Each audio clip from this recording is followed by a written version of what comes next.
Hello and welcome to our daily news program broadcast to you on Canal Algérie. To the headlines. The President of the Republic reiterates Algeria's commitment to support the Palestinian people in settling a Palestinian state in a message read out during the proceedings of a high-level meeting devoted to Al-Quds city.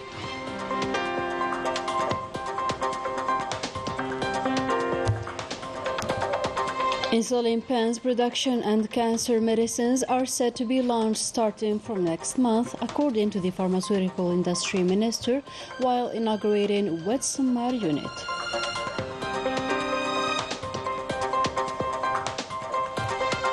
Algeria commemorates today the nuclear explosions carried out by France in the Algerian desert, a crime against humanity, the consequences of which are still felt by the local population.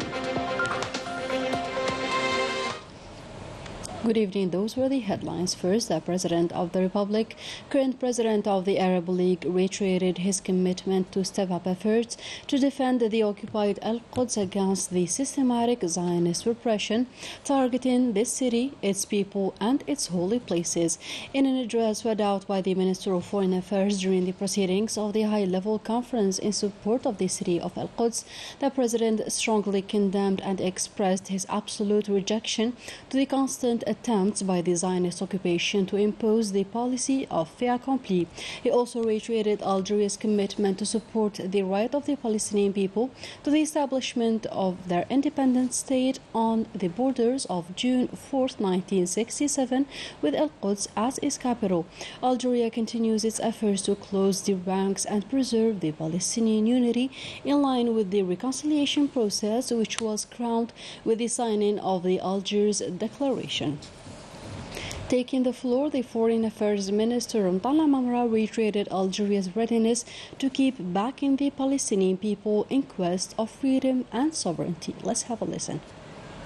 تواصل الجزائر بالتنسيق مع جميع الأشقاء.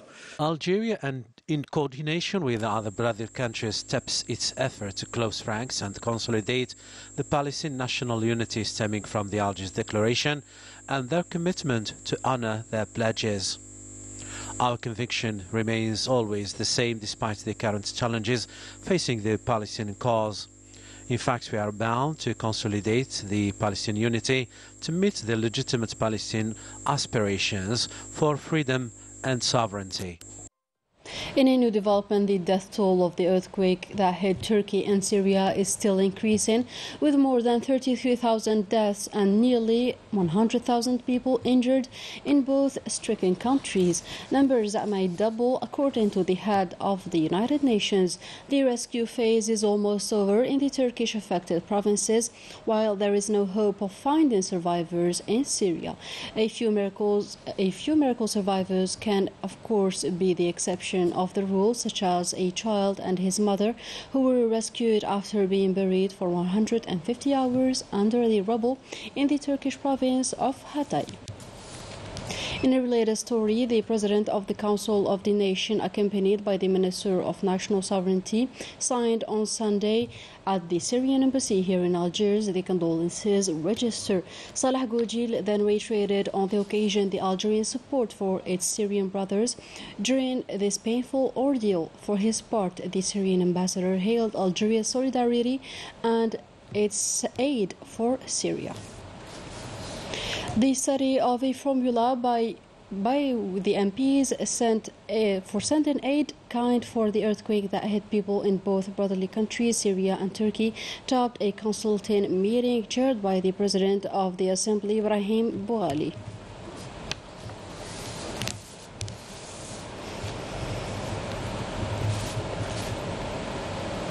The official website of the Algerian news agency APS is subject to numerous cyber attacks and hacking attempts, consequently leading to its temporary blocking. The geographical localization of the source of these attacks has been identified coming from the Zionist entity, Morocco, and a few regions in Europe. On the other hand, all the necessary measures have been taken so far to face these attacks. A fresh aid shipment was dispatched to the Syrian people pursuant to the guidelines of the President of the Republic, a humanitarian aid that was carried out under the aegis of the Algerian Red Crescent. Najah Tayyar has the details. Pursuant to the guidelines of the President of the Republic, a solidarity caravan was dispatched to the brotherly country of Syria from Boufarik military airbase on board of 3 military transport aircrafts and a second operation of its kind that was supervised by the Algerian Red Crescent in coordination with the Syrian authorities and the Syrian Red Crescent. We are heading towards Syria with 70 tons of aid supplies that consist of emergency and surgery medications, foodstuffs, mattresses and clothes, all transported by 3 large planes belonging to the Algerian Air Defense. This operation reflects the total readiness and support ensured by the Algerian National Army. The aircraft will arrive to Aleppo. We pray for the safety of our Syrian brothers. Algeria provided and still provides all what is needed in an attempt to alleviate the untold suffering of the brotherly people of Syria hit by a devastating earthquake. And good news for insulin and cancer patients, medicines that are to be produced locally starting from next month, as announced by the pharmaceutical industry minister while inaugurating the wet summer production plant here in Algiers. Najah Tayyar once again. Eagerly awaited, the insulin pens production of Wetsamar production unit belonging to the BioCare Biotech Laboratories is launched. It is a great achievement. It is the first time that Algeria produces its own insulin pens in full process. All what we have planned at the level of the pharmaceutical industry ministry is being put into concrete form. The pharmaceutical industry minister announced the start of insulin production next March, which will cover 40 to 50% of the national market needs of this essential product for diabetics. Ali Aoun also unveiled the launch of the production of anti-cancer medicine next month. For me, insulin is already acquired. There is still anti-cancer medicine. We hope to start its production next month at the factories that we inaugurated in 2022.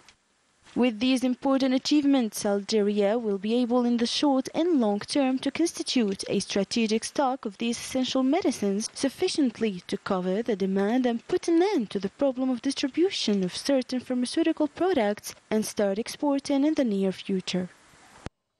Algeria commemorates today the nuclear explosions carried out by France in the Algerian desert, a crime against humanity, the consequences of which are still felt by the local population. More details with Melissa Kabash.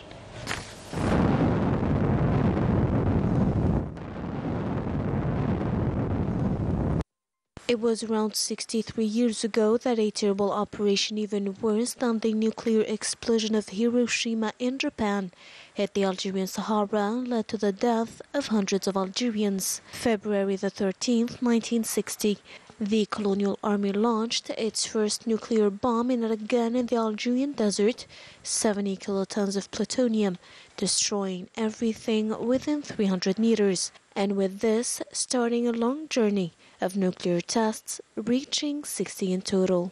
Ce programme nucléaire a été décidé par les hauts responsables de la France à la tête de Gaulle. The decision was taken by high French officials at their head de Gaulle, in the presence of researchers, military staff, politicians and diplomats. All these people decided to carry out a nuclear program in the Algerian desert. For years, the Algerian desert was used as an experimentation field. Until this day, population are suffering from the consequences of radioactivity, knowing that a grain of sand will contain radiations for 24,000 years. Different types of cancer, infertility, birth flaws, and other diseases that might be transmitted to future generations are all caused by radioactive radiations. As you can see, my eye changed color ever since the first explosion. There was a lot of dust and smoke everywhere. The day of the explosion, my sister lost her vision and couldn't use her hands nor feet, then died after a short period due to cancer. Actuellement, dans les actuels, il y a beaucoup de malformations dans ces The régions. regions suffer enormously from disformities. It's a real disaster. And after all this, we will continue to defend this file. After all, we are victims, and France is the criminal. Mais on continue de défendre ce dossier jusqu'à ce qu'on arrive à avoir gain de cause parce qu'on est des victimes et la France, c'est le criminel.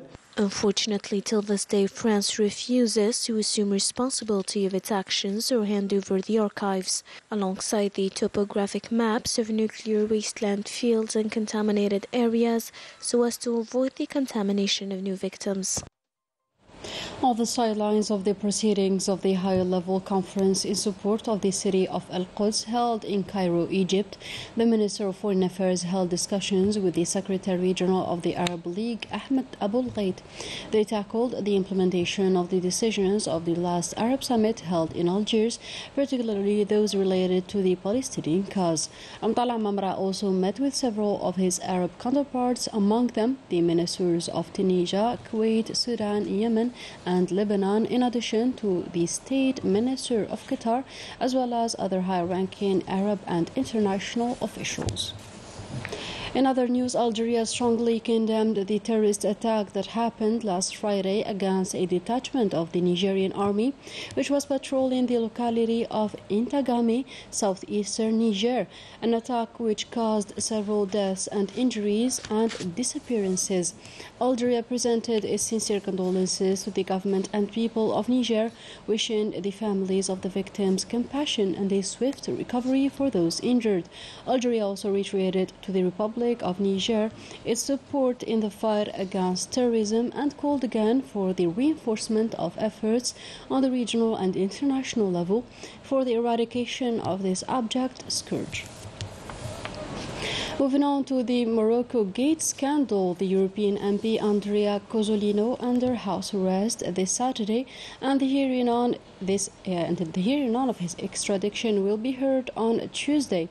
It is worth recalling that he was until January president of the European Parliament delegation for relations with the Maghreb.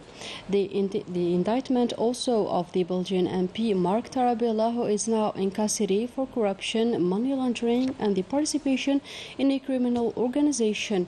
It is also worth recalling that these MPs have received several bribes from the Moroccan authorities. Moroccan employees are working in terrible conditions without any social protection or medical insurance. To this effect, the alarm bell is sounded to improve their situation and preserve their human dignity. More details with Melissa Kabash. 2 years have passed since the terrible event that led to the death of 28 workers in a textile factory in the city of Tanger. The Junction Network for the Defense of Workers published a report entitled "The Deterioration of Working Conditions and the Propagation of the Phenomenon of So-Called Secret Factories in the Light of the Authorities who Condone the Violation of Workers' Rights," affirmed that the Mahsan's policy remains the same after the tragedy, evoking the numerous dangers facing the workers every day, noting that more than 2 million workers are active in factories across the large cities in different sectors, namely building, transport and agriculture. The network sounded the alarm and demanded the promulgation of a law dedicated to the right of workers to refuse any dangerous task for the well-being of their health and security. With the informal sector representing 20% of the interior product of the country, nearly 2.4 million of Moroccans are working in conditions qualified as unworthy and disastrous, without any social security, medical insurance, retirement plan, or legal protection. To sports now, Algeria's representative in the CAF Cup competition, USM Algiers, trounced the Congolese side of ST Eloy Lupopo with 3-0 in the first leg game as part of the group stage. And with that, our today's news edition comes to an end. Thank you so much for watching, and goodbye.